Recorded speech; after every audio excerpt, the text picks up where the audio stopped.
Los derechos humanos. Las personas, por el simple hecho de haber nacido y en virtud de nuestra dignidad, tenemos derechos, es decir, son inherentes a las personas. Los derechos humanos son los mismos en todas partes del mundo, sin importar la orientación sexual, la etnia, la nacionalidad, la raza o el sexo.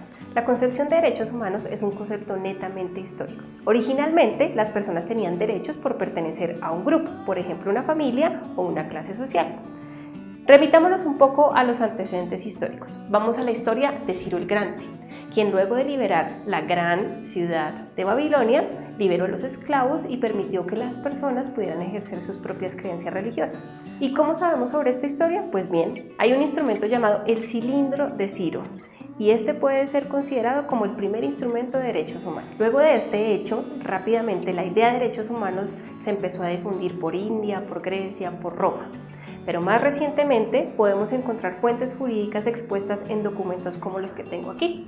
Vamos a ver la Carta Magna, la Petición de Derechos, la Declaración de la Independencia de Estados Unidos, la Convención de Filadelfia, la Declaración de Derechos del Hombre y el Ciudadano, pero lo vamos a ver mucho más concreto en la Declaración Universal de los Derechos Humanos después de la Segunda Guerra Mundial.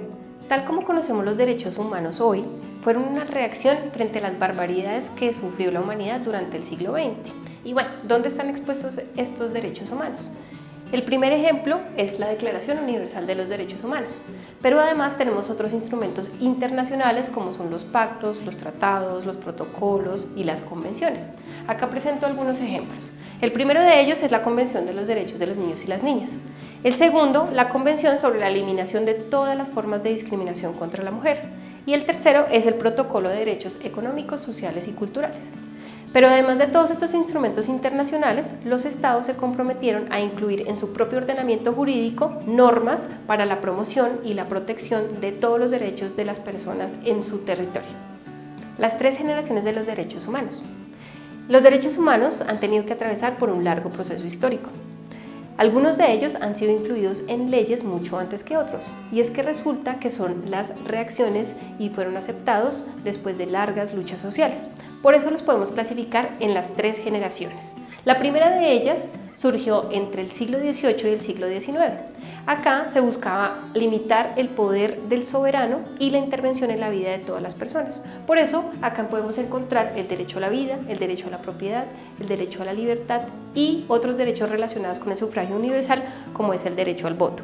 Ahora veamos la segunda generación de los derechos humanos. Estos surgieron entre el siglo XIX y el XX. Se conocen como derechos económicos, sociales y culturales y tienen la finalidad de promover la igualdad entre las personas y ofrecer las mismas oportunidades para que todos podamos desarrollar una vida digna.